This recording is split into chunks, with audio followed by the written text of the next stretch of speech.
You're right guys, it's Capgun Tom here and I'm back for another episode of Road to Glory, and today we will be continuing on with our Serie A sort of hybrid team with some Brazilians chucked in. Sorry there was no video yesterday. I was watching probably the best days football I have ever seen in my life, and I think that most of you will probably agree with that. It was absolutely incredible. I'm not even bothered that Man United didn't win the Premier League. It was just so that's like probably once in a lifetime sort of thing that you end up seeing. So literally unbelievable. So yeah, sorry there was no video, but you know you got to excuse that. Anyway, we'll get on with the games. First game we go into, we come up against this 4-2-2, pretty decent looking team. Hybrid, like we've got Real Madrid down one side and what is Man City and Barclays Premier League Brazil down the left hand side, and Brazilians at the back. So you know, pretty standard team to see. Seen quite a few of them. 4-2-2-2 is quite a good one for hybridising, and he actually took the lead here. Aguero scoring in the 23rd minute after just cutting back. I did try and take him out. I think I got a yellow card for it, but almost got him, but didn't quite get him to stop him scoring, which was a shame.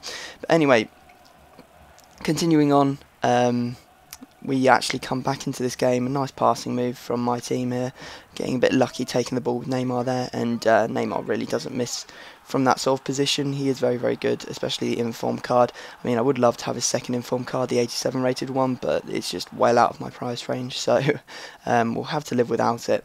Anyway, continuing on, you can see here he gets another goal going through with Benzema. I made a massive mistake with my defender. I really should have just picked it up and cleared it with Chiellini, but I made a big mistake, and he actually goes 2-1 up in the 84th minute. But you know the rule, we must never give up, because things like this can happen.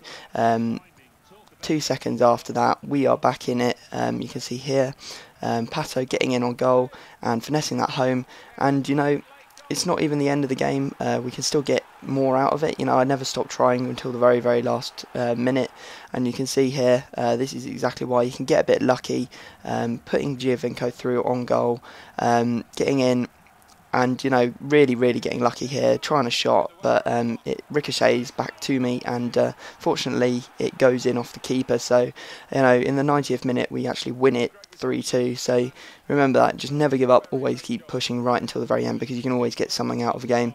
You know, you don't want those unnecessary losses, and that's what I always strive to make sure I don't get. Anyway, go back into the arena and you can see that we've sold a couple of cards.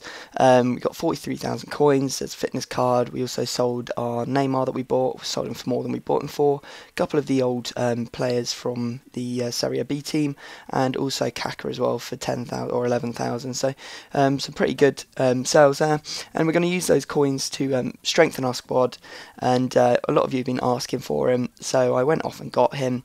I can't believe that you can actually buy him for 40,000 coins now. Bought the cheapest one on the market. He's in a decent formation of 4-3-2-1, so he won't be getting full chemistry in our team, but because we've only got, I don't know, 10 games or something left, I wasn't too bothered about changing his formation, especially since it will probably make his price drop.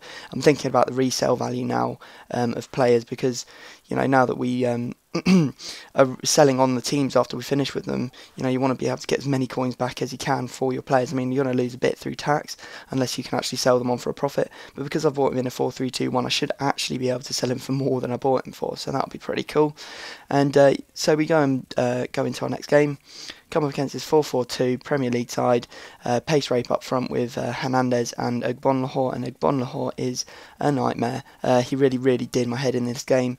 You know, you barely see him score all season, but on FIFA apparently he is God, especially with his finesse shots. You can see him going through, getting lucky, and if you can tell me where the foul was in that, then please tell me, because I didn't see. I've watched it 3 or 4 times and I didn't see any foul in that piece of play. But anyway, he steps up and takes the penalty and scores.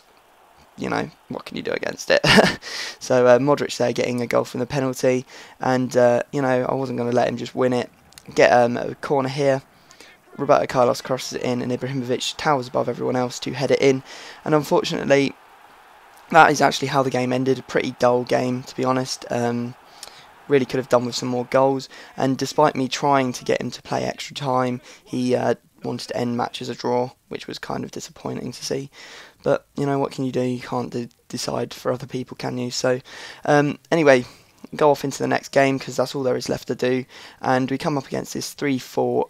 What was that, 3-4-2-1? Yep, 3-4-2-1 team. And I've been using a 3-4-2-1 team. I'm going to make a video about it in the next couple of days. And I absolutely love them.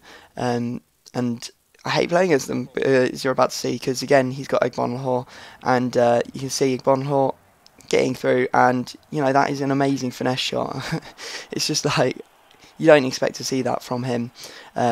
Well, you wouldn't in real life anyway, but on FIFA it seems to be commonplace for him to score goals like that. So he went 1-0 up. We actually came back through a penalty, him taking me out in the box, as you've seen quite a few times happen in this series, or especially with his team when I'm using the skill moves.